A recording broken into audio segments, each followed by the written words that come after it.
ঈদের সময় মার্কেটে পুরুষ বেশি না মহিলা বেশি? মহিলা। এই আমাদের যারা হুজুররা মসজিদে আসতে হিসেব করে, এই হুজুরের বউরা যায় না, হুজুরের বউরা যায়, মা যায়, বোন যায়, তারাও সবাই যায়। সুতরাং তাদের পছন্দ অনুযায়ী যেন কাপড়টা কিনে নিয়ে আসতে পারে। পুরুষ মানুষ ওই ঝামেলায় যায় না, কারণ মহিলাদের চাহিদাটা কি থাকে, রং বেরঙের পোশাকের দিকে তাদের তাকাইলে তাদের চোখ ধাঁধাই যায়, ফলে মহিলারা পুরুষরা বিরক্ত হয়ে যায়।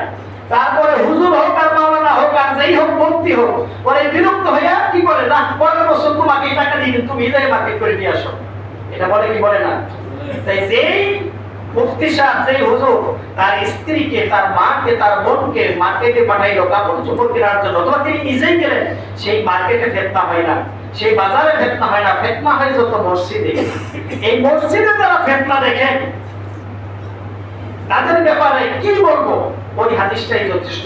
আল্লাহর নবী বলেছেন, আল্লাহর বান্দীদেরকে মসজিদে যেতে তোমরা নিষেধ করো না। অথচ দেখে মসজিদে আসার ব্যাপারে তারা ফিতনা বলে, তারা ফতোয়া দিয়ে একেবারে খতম করে দিয়েছেন।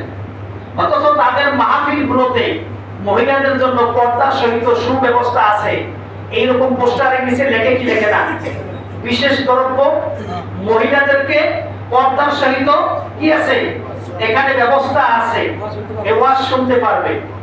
মহিলারা পর্দার সহিত ওয়াজ শুনতে পারবে, মহিলারা পর্দার সহিত মসজিদে আসতে পারবে না। এই ধরনের বৈপরীত্য কথা যারা বলবো তাদের ব্যাপারে আমাদের কোনো বক্তব্য নাই। আচ্ছা বলেন যে এই জুমার নামাজ, ঈদের নামাজ, আচ্ছা অন্যান্য ওয়াক্ত নামাজ বাদই দিলাম, অন্তত জুমার নামাজটা অন্তত মহিলারা আসুক, তাদের জন্য মহিলাদের জন্য আলাদা পর্দার সহিত ব্যবস্থা করবে। এই জুমার নামাজ, ঈদের নামাজ দিনে হয় না রাতে হয়? বলেন দিনে হয়। আচ্ছা ওয়াজ মাহফিল রাতে হয় না দিনে হয়? রাতে হয়। রাতে কি নিরাপত্তা ফিতনা বেশি না কম? ফিতনা বেশি না? রাতে ফিতনা তো বেশি। এক একটা ওয়াজ মাহফিলের আশেপাশে যে সমস্ত দোকান, বিভিন্ন খাবারের দোকান, খেলনাপাতির দোকান, কাপড়ের দোকান বসে, এইখানে পুরুষ মহিলা একসাথে বাজার করে না? তার পাশেই আপনার কি করছে, মহিলাদের পর্দার সাথে দিয়ে দিলাম রাত্রিবেলা। যেই রাত্রিবেলা মহিলাদেরকে ওয়াজ মাহফিলে দিতে পারলেন, যেখানে ফিতনা হওয়ার সম্ভাবনা বেশি, এই মহিলারা মসজিদে এসে নামাজ পড়বেন, এখানে ফিতনা বলে তাদেরকে আটকাই দিলেন। এই দুনিয়ায় হয়তো বেঁচে যাবেন, কাল হাসরের ময়দানে বাঁচা যাবে না। এই মহিলারা দায়ী করবে, যাদেরকে মসজিদে আসতে বারণ করেছেন এই মহিলারাই মামলা দায়ের করবে। একই মুখে দুই ধরনের ফতোয়া কেন? কত সুন্দর করে দেখে মহিলাদের জন্য পর্দার সহিত ওয়াজ শোনার সুন্দর ব্যবস্থা রয়েছে, তাও রাতের বেলা।